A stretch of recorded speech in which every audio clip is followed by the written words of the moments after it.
Hoy vamos a hablar sobre atención productiva y atención improductiva. Un número creciente de pacientes está llegando a mi consulta con una sensación de atascamiento.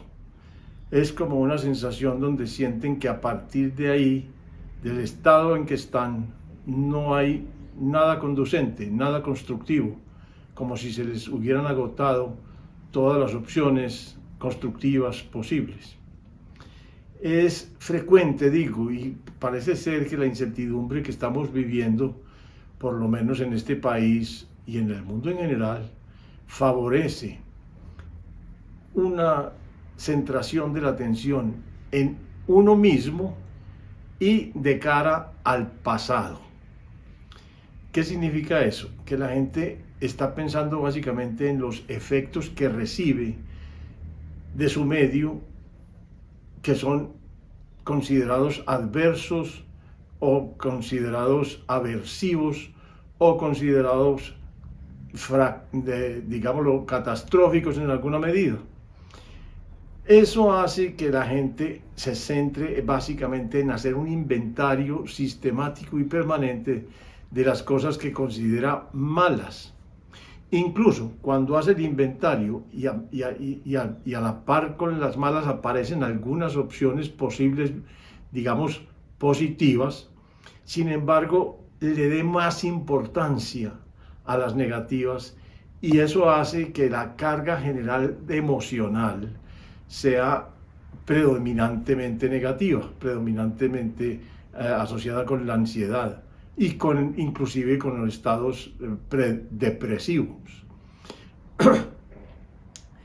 Es importante el síntoma porque el cerebro tiene una inercia natural y tiende a reproducir ese enfoque. Entonces, cada vez que pasa un día, vuelven a señalarse nuevos episodios, se seleccionan básicamente los negativos, se alimenta el estado de ansiedad y ese ciclo se vuelve a repetir una y otra vez. En la consulta yo espero a que la gente me comente sus distintos, digamos, frentes de trabajo, actividad y de relaciones y voy aislando dónde está centrada su atención.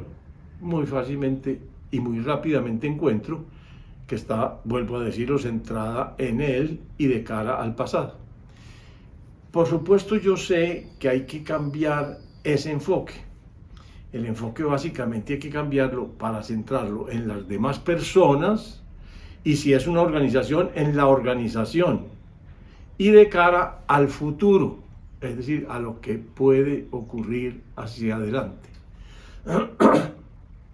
Es algo que se dice muy sencillo, pero que realmente resulta difícil a la gente hacerlo porque no hacen conciencia suficiente de eso.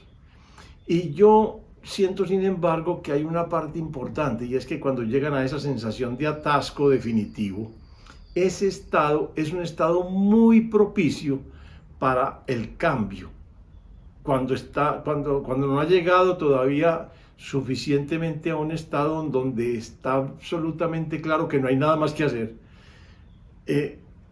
hay como todavía como esperanzas de que ocurra algo distinto. Pero cuando ya se llega a una sensación de colapso, ya como que la conciencia dice con claridad, de aquí no sigue nada positivo, no hay ninguna esperanza constructiva hacia el futuro. Por supuesto, en ese momento yo insisto, no, hay que centrar la atención en la organización o en las demás personas y de cara al futuro. Ahora, ¿cuál es la dificultad? Básicamente a nivel, por ejemplo, de organizaciones, que es donde más frecuentemente estoy viendo el fenómeno, yo les insisto, hay que centrarse con las personas una a una y consultar con ellas cuál es el futuro que ven, en qué compromisos podemos hacer juntos, qué convenios podemos realizar y qué metas nos podemos proponer hacia el futuro, sea semanal, mensual, anual. porque hay que empezar digámoslo, con una planeación a muy corto plazo, casi que diaria. A todos los pacientes les recomiendo que consigan una agenda, una libreta, en donde vayan apuntando las comunicaciones, las reuniones que establezcan y los convenios a que lleguen. Pero me encuentro con mucha frecuencia que la mayor parte de las personas me dicen, no, yo me reúno con la gente y yo simplemente les explico qué es lo que esperamos de la organización, qué es lo que esperamos de ellos para que la organización crezca y avance y tal. En ese momento yo me doy cuenta de que la principal dificultad, vuelvo a decirlo, es que la gente habla, dice lo que cree que es el desempeño que el otro debía hacer, cuando realmente lo más importante no es hablar, es indagar, es preguntar.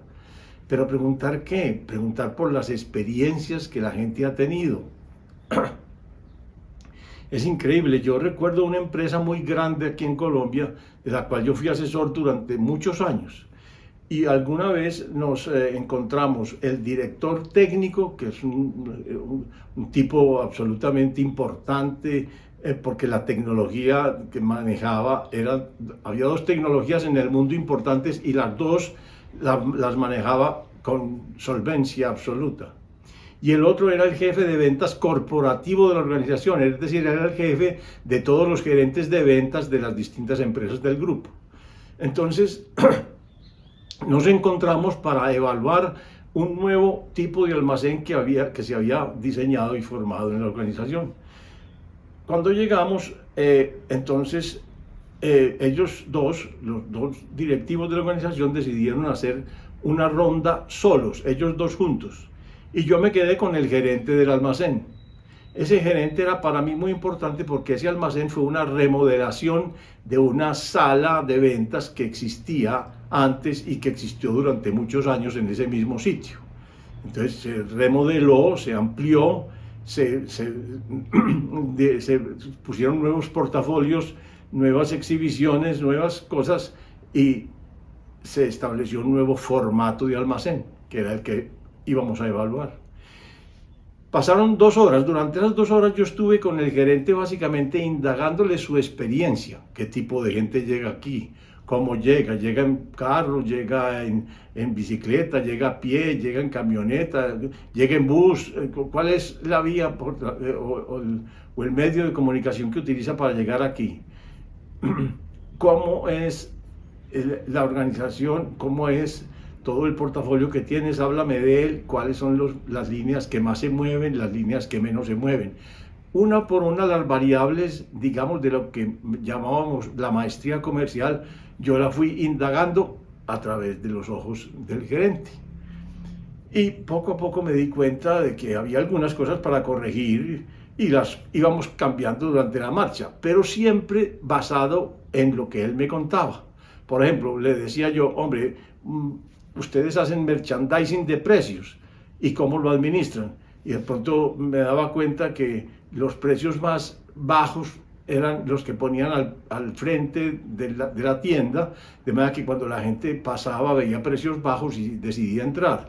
Pero en la medida en que daba un paso hacia adentro de la tienda, cada vez eran más costosos y más costosos y más costosos, o sea que la experiencia que el cliente tenía al avanzar en la tienda era de que cada vez iba siendo más costoso. Entonces podíamos poner una experiencia al revés, póngalo más caro al principio y poco a poco se va poniendo los precios menores para que cada paso que dé la persona se encuentre con que sorpresivamente hay mucho más precios baratos, hay más precios baratos y entonces hay más oportunidades para mirar y para profundizar en el almacén, cosas de ese tipo. En todo caso, lo importante es que al final, después de las 2 horas, nos sentamos los 4, el gerente, los 2 directivos de la organización y yo que era el asesor. Resulta que yo solo me ponía rojo al oír las recomendaciones que le daban los 2 directivos, porque le hacían recomendaciones sobre sobre portafolio, sobre exhibición, sobre merchandising, sobre comunicación comercial, sobre publicidad, sobre exhibición y distribución de los productos en el almacén, etc. Y yo, como había escuchado al gerente todas las 2 horas, veía que él sabía, pero muchísimo más allá de lo que le estaban diciendo. Pero no decía nada porque siendo un subordinado, él simplemente agachaba su cabeza y decía que sí a todas las recomendaciones que recibía. Mientras tanto yo enrojecía de vergüenza ajena, porque sabía claramente que eso se lo había, es decir, él lo había digerido muchísimo más y mucho más al detalle de lo que ellos mismos les estaban dando, porque en un recorrido de 2 horas no se puede comparar la experiencia que se forma en esas 2 horas con la experiencia que se forma en 20 años de estar trabajando en ese sitio con ese mismo tipo de producto. Entonces es demasiado diferente. La verdad es que la dificultad más importante para centrarse en los demás y en la organización es que hay que aprender a indagar, no a decir. Uno puede decir, por supuesto, pero solo después de haber indagado la experiencia. Yo le digo a una persona de primera línea o una recepcionista, usted debe atender muy bien la gente porque la gente cuando viene aquí espera ser atendida de esta manera y espera ser, digámoslo, acariciada o contemplada de estas formas. Pero yo no empiezo así, yo empiezo básicamente diciendo qué gente llega aquí nueva, qué gente llega aquí y por qué vía llega, qué le llamó la atención, quién le habló de esta sala, quién le habló de este tipo de productos, por dónde se enteró de que nosotros existíamos. Todo ese tipo de indagación que consulta es la experiencia que esa persona lleva en el puesto varios años. Realmente yo me sorprendo a veces con un directivo que pretende decirle a alguien que lleva en su organización 25 años, que es un profesional destacado, que pretende decirle qué es lo que debía hacer, en lugar de averiguarle cuál ha sido su experiencia, cómo ve la compañía hacia el futuro, cuáles son los puntos fuertes, los flacos, o sea, qué dificultad tan grande tenemos incluso los presidentes y vicepresidentes, pero en gran cantidad de organizaciones que no son capaces de indagar, que no saben cómo indagar. Es una información que está ahí está disponible, pero no sale porque no hay quien pregunte para que la persona explore. Hombre, ¿cuáles personas o cuáles eventos importantes de logro obtuviste el mes pasado? Inmediatamente la persona dirige su atención para atrás, pero buscando esos eventos importantes que puedan ser capitalizables para un futuro. Y él mismo los encuentra, la gente los tiene ahí, lo que pasa es que no vienen a la mente si no hay una indagación activa. De manera pues que yo quise hacer este video con el propósito de que la gente tenga por lo menos una ligera indicación de cómo debe enfocar su atención para que resulte verdaderamente productivo. Porque de lo contrario, vuelvo a decir, centrada la atención en uno mismo y de cara al pasado, eso simplemente lleva inevitablemente a un encapsulamiento y a un atascamiento del fluir natural. Les deseo todos los éxitos del mundo.